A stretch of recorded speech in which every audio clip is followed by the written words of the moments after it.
Hi friends, so welcome back. So today we are going to discuss the following things are the recursively enumerable language. What are the recursively enumerable language? What is definition of it? Then recursive language. What do you mean by recursive language and how? What is the definition of it? And halting Turing machine. What is a halting Turing machine? And what is relation this halting Turing machine with above particular language? So it is one of the important fundamental concept of theory of computation. So let us start. So first of all, we are going to discuss about recursively enumerable language. So the language accepted by the Turing machine is simply called a recursively enumerable language. So I also write two things over here, halting or non-halting. Just keep it right now because after explaining a particular one concept, I will come back to this 2 point and explain it again. So friends, you already know that we discussed so many example of on the Turing machine, and the language which is accepted by that particular Turing machine is simply known as a recursively enumerable language. That is a one important point I already told in my previous video. So I hope you already watched my all video related to the Turing machine and all example which I already explained in my previous video. So, there is a universal set of languages. So, what is universal set of language? Summation is simply says a particular input symbol. So, symbol, suppose there is a two symbol like we can say it is A and B, and we make it when we make it star, then any combination of A and B. How many combination you don't know? There are so many combination of A and B. So it is simply it is a simply box, a rectangle box simply shows that it is any universal set of languages. So it is a universal set. There is so many languages and any combination of A and B. The summation is started instantly. Here summation is a set of all languages, so all possible languages like that. So in this language set of all languages, we choose a one set, which is simply say language L. It may be anything. The language set L, it may be a, we can say like L may be starting with A, or we can say ending with A, or ending with B, or some we can say ending with A and B, anything like that.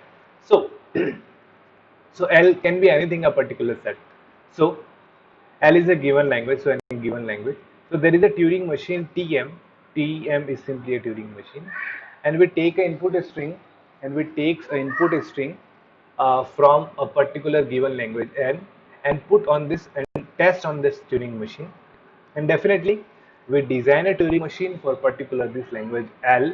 Then when we put the input string belong to this L, then Turing machine definitely says yes, this particular input string is belongs to this particular language. So Turing machine will easily can say to us that yes, it is a given Turing machine. How it can say, when we put input on a tape and we are scanning all the input, and at the end we are reaching to the particular final state.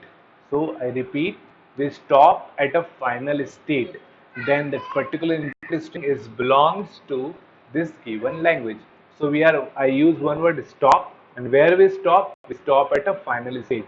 When we stop at a final state, then Turing machine says us that a given input string is belong to this particular language. So what stop? The word when we using stop, it means halting. So one word is come, halting means halt. It means we stop. Where we are, right now we are stop it at a final state. When the Turing machine is stop at a final state, then it's simply known as a halting Turing machine, or we can say like that. It say that yes, the given input is stop. It is in language given language L because it is stop at a final state. But if the input string is from L, then the Turing machine will halt final state and say yes, given string is from a language L. But we take in another scenario where we take an input string out of from this language. So this circle is simply shows that L, and out of this circle there is a other string combination of other string, or we can say other languages, which is not belongs to this L. And we taste that input into the Turing machine. There are two possible cases. What are the two possible cases? If the Turing machine will halt at non-final state. If the Turing machine is halt at a final state, then the input string is belong to this language.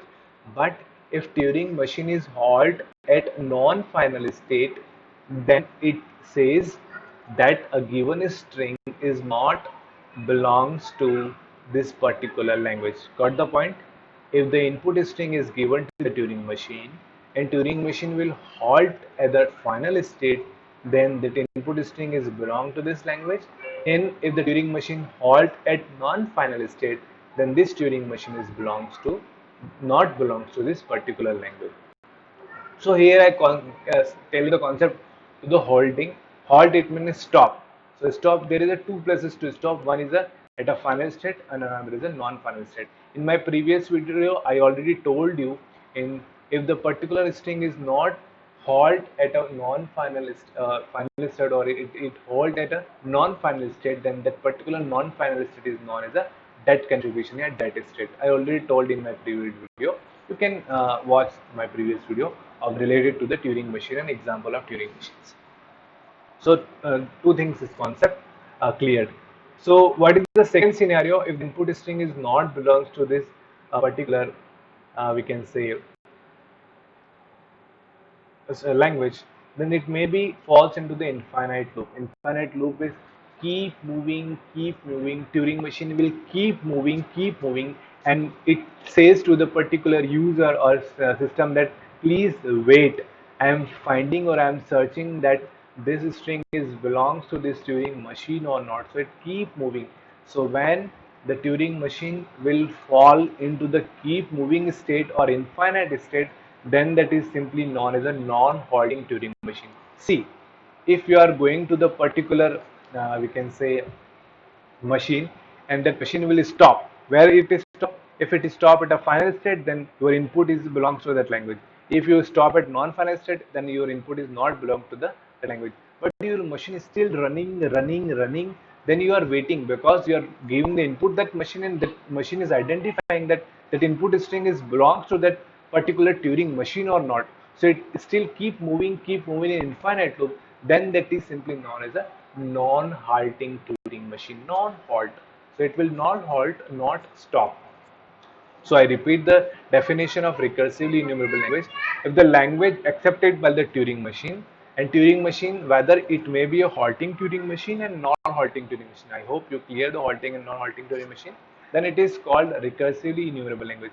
I repeat, what I explain each and everything, you please note it down for your reference so you can easily understand my concept which I am going to explain each and everything. So there is a three cases. If the input string is belongs to the language n, then machine will halt at the final state. If the input is not belong to the particular language, then input string, then Turing machine may halt and may not halt. If it is halt, then it says no, that given input string is not belong to language, or it falls into the infinite loop. It means machine is not halt and saying us keep waiting, keep waiting. So, but if the input string is not from L, that Turing machine may halt at non-final state or falls into the infinite loop and say I am still processing, please wait. So we not know whether to wait or quit. So we don't know we are wait or quit. So it is a non-halting state, something like that. So I hope you understand what is a recursively enumerable language. The recursively enumerable language are languages which are accepted by the Turing machine, and Turing machine may be halting Turing machine and non-halting Turing machine. That's it. Now we are discussing the halting Turing machine. I explained all the concept of halting Turing machine in my previous slide. So Turing machine which is always halt whatever the input string is from the language L or not. Such Turing machine is called the halting Turing machine. See, in previous video there are three things: halt, no, halt at no, yes, halt at no, it means halt at final state, halt at non-final state, and infinite. But if there is a Turing machine which always having the two cases, it means it halt, but it halt at final state or it halt at a non-final state, but the machine is always halt. In previous case, machine is not halting, may be halt or may not halt. There are three things: the machine is halt at final state, not halt at final state, and going to the infinite loop. So this Turing machine accepted the language simply known as a recursively enumerable language. But when a machine is always halt, whether it halt at the final state or whether it halt at the not final state, So that simply machine is called as a halting Turing machine. So I hope you understand. Then the same scenario consider again. So in this example, we take only two examples. So it is this Turing machine is always halt. So it halt at the final state, then it can say yes, the given input belongs to this language. And the machine is not halt, then it say no, that given is not belong to this particular language L.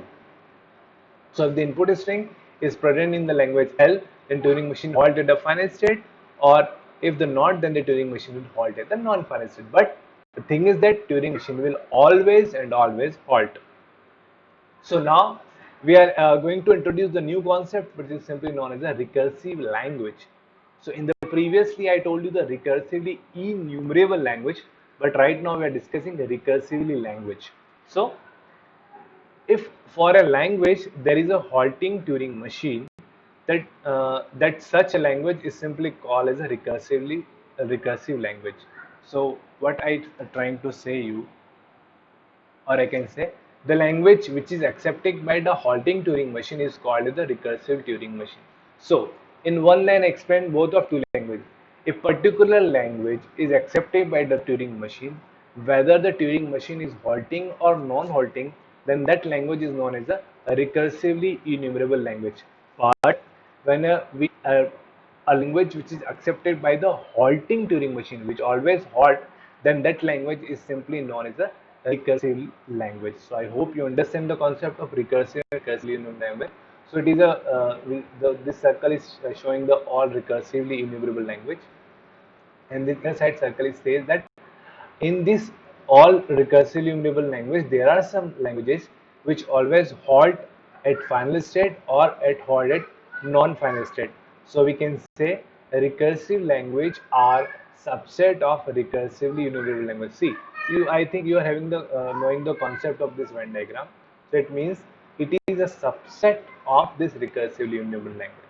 So recursive language RL is subset of recursively enumerable language. So we can say all recursive languages are recursively enumerable language, but reverse is not possible. Means all recursive languages are not recursive language. I hope you understand. So all recursive languages are recursively enumerable language. So one more thing I added over here. In our previous video, we discussed previous videos. I already discussed context sensitive language. I hope you know, remember these things. It is a type 2 language. So we can say linear bounded automata. I already discussed. If any language which is accepted by linear bounded automata. What is linear bounded automata? Linear bounded automata is nothing but it is a Turing machine in which a tape size is equal to the input string size. I repeat, a Turing machine in which a tape size, which Turing machine? A halting Turing machine. A halting Turing machine in which a tape size is equals to the input string, then the Turing machine is known as a linear bounded automata. I already discussed my previous video. If you don't watch till now, then you please go to my previous video and watch linear bounded automata. So I hope you understand. So if the input tape is limited to the input string, then that particular language is simply known as a context sensitive language. So context sensitive language is subset of recursively enumerable language, and recursively enumerable language is subset of, sorry, context sensitive language is subset of recursive language, and recursive language is subset of recursively enumerable language. So we can say all context sensitive language are recursive language, or we can say all context sensitive language or recursive language are the recursive enumerable language. It's simply a one diagram. So the halting Turing machine tape size is same as the input string, and that language accepted by is called a context sensitive language. So I hope you understand. So today we are discussing the three concepts. One is a recursive enumerable language, another one is a recursive language, and halting Turing machine. I hope you understand all this concept. The concepts are very simple but important and easy to understand. I hope you understand this all concept. So thank you friends. If you are having any question and any doubts, so please post your question in the comment section. I feel very happy and to answer your questions. So thank you very much.